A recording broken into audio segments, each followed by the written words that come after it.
Hello, Capricorn, Sun, Moon, Rising, and Venus signs. Kamusta kayo? Sana po ay nasa mabuti kayong kalagayan. Welcome back po sa Star Tarot. Kung bago kayo dito, welcome din kayo. Thank you for your support. I truly appreciate it. God bless you all, Capricorn. Una mensahe po ninyo, we have trust your vibes. Ayan, sabi dito, thank you, angels. Today, I choose to trust my intuition and your guidance. Ayan, so, most likely, maraming mga divine guidance, no? Ang pinapadala or ipapadala sa inyo ng divine universe around this time, and that is coming through your intuition. So, intuitive messages, intuitive nudges, yan ang mga maaaring ipapadala sa inyo ng universe ngayon to guide you on how you're going to navigate your circumstances sa ngayon. Maaari din na yan ang mga sagot, no, sa inyong mga dasal, sa inyong mga tanong. Maybe you are seeking for answers, no, regarding kung ano man, no, yung inyong tinatanong sa divine universe, and that will be sent, no, yung answers will be sent to you through your intuition. Kaya pay attention, no, to your intuition and trust, no, trust it. Take a step back. Thank you, angels, for helping me to step back from what's not serving me. Okay? So, atras ka muna, no? Capricorn, atras ka muna sa kung ano man ang hindi na nagsiserve ng inyong highest good. Kung ano man ang hindi na nagsiserve ng inyong best interest, take a step back from that. Umatras muna kayo kasi ibig sabihin yan, ano, na hindi na yan ang para sa'yo. Hindi na yan ang best para sa'yo. Hindi na yan ang nakakatulong sa inyo sa ngayon. So, it's about time na to release that out of your life and open up yourself to something new. Okay? So, what else? We have signs from heaven. Thank you, heaven, for sending me reminders of your presence. Ayan. So, siguro, pinapadalhan kayo ng universe ng mga signs, symbols, and synchronicities, no? So, yun.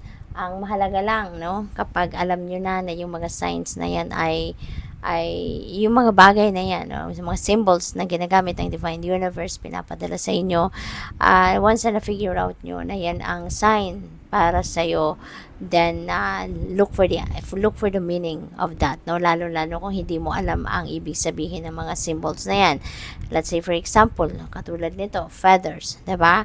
Maaaring makakita ka ng feathers somewhere na in an odd place, no, in an odd place. Kasi usually nagpapadala ang universe ng mga symbols katulad niyan, or coin, or mga kung ano-ano pa, no? Yan ay nilalagay niya, or yan ay pinapadala niya doon sa mga odd places. Yung hindi yun ng katulad ng feather, hindi makikita mo yan doon sa mga lugar na hindi ka dapat makakita ng mga feather. Alam mo yun, yung hindi ka, yung weird, no, na makakakita ka ng feather sa ganung lugar. Yung mga ganun ba? Doon sumusulpot, no, usually yung mga symbols na ginagamit ng universe para talagang mapansin mo, no, talagang mapansin mo na that is an odd place, 'di ba? Para sa isang feather na makita mo siya, 'di ba? Yung ganoon. Kaya you would know, no, malalaman mo, mararamdaman mo, maiisip mo yan, na kapag may nakita kang symbols na nakatulad na yan, no, that is a sign for you. Diba? At saka ano yan, kung hindi mo napapansin, magpapapansin yan, kukunin yan ng attention mo. No? Katulad na lamang ng, kunyari, let's say for example, rainbow. Diba? Paglabas mo ng bahay, titingala ka sa sky, may nakita kang rainbow. Pero, deadma ka lang, nakita mo lang, tinignan mo lang. Pag-browse mo ng phone mo, may makikita ka na namang rainbow. Pag panood mo ng TV, may makikita ka na naman rainbow. Yung ganon hanggang sa mapansin mo. Kukulit at kukulitin ka ng mga signs na yan, no, hanggang sa mapansin mo. At ibig sabihin yan, that is really meant for you. No, yan ay may mensahe para sa iyo. Kaya, once na nalaman mo na kung ano yung symbol na yan, ano, yung sign na yan para sa iyo, i-google ninyo kasi ang dami-dami nang nag-explain sa Google, no, and about dyan sa mga spiritual meaning ng mga ganyan bagay, no, or anything. Pwedeng specific kind of animal, pwedeng, alam mo yun, mga butterfly, specific colors, may mga ganon, no? So, titignan ninyo, i-google ninyo kung anong ibig sabihin nun. Kasi, yun ay guidance para sa'yo. So, we have Shine Your Light, Archangel Uriel. Thank you, Uriel, for helping me to share my light with the world. Okay? So, Capricorn, shine your light, okay? So maaari na ang iba sa inyo rito is being asked, no?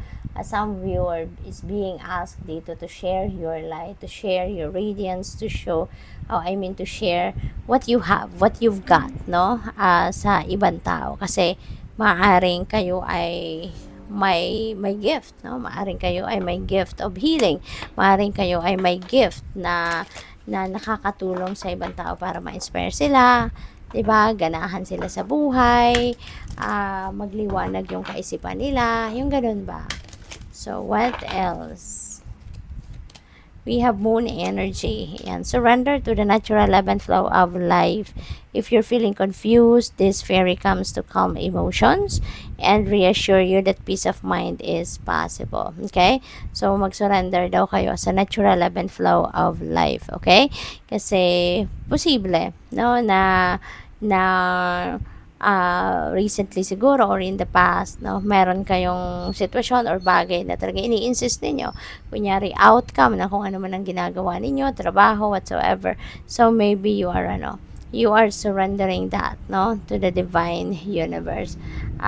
Kailangan na ninyong ibigay na, no, ialay na lang sa Panginoon kung ano man ang outcome na gusto mo.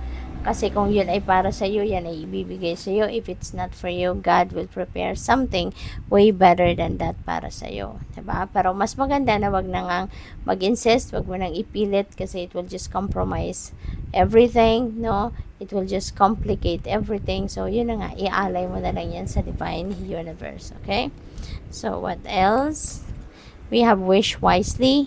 Use your wishes wisely to manifest your heart's desire and take practical steps towards making your dreams come true. Okay?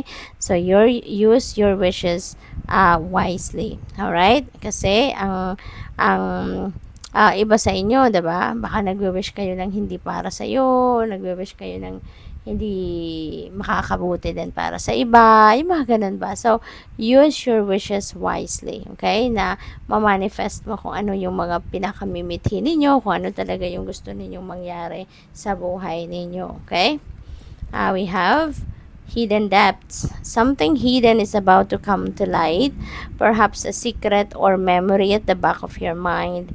When we expose what's hidden, we can become free. Okay? So, there is something dito na ilalabas nyo na. Maaaring meron kayong sikreto or meron kayong memory na tinatago ninyo na hindi ninyo sinishare sa iba, hindi ninyo sinasabi sa iba, hindi ninyo pinapakita sa iba. So, ngayon, you are going to share that, no? You're going to open that up, no, sa ibang tao, and it's going to be very liberating for you, no? Magiging masaya ka, magiging exciting ito para sa iyo na pakiramdam. Kasi mawawalan ka na ng bigat, mawawalan ka na ng sikretong tinatago. We have music. Listen carefully, for there may be a message in the music you hear.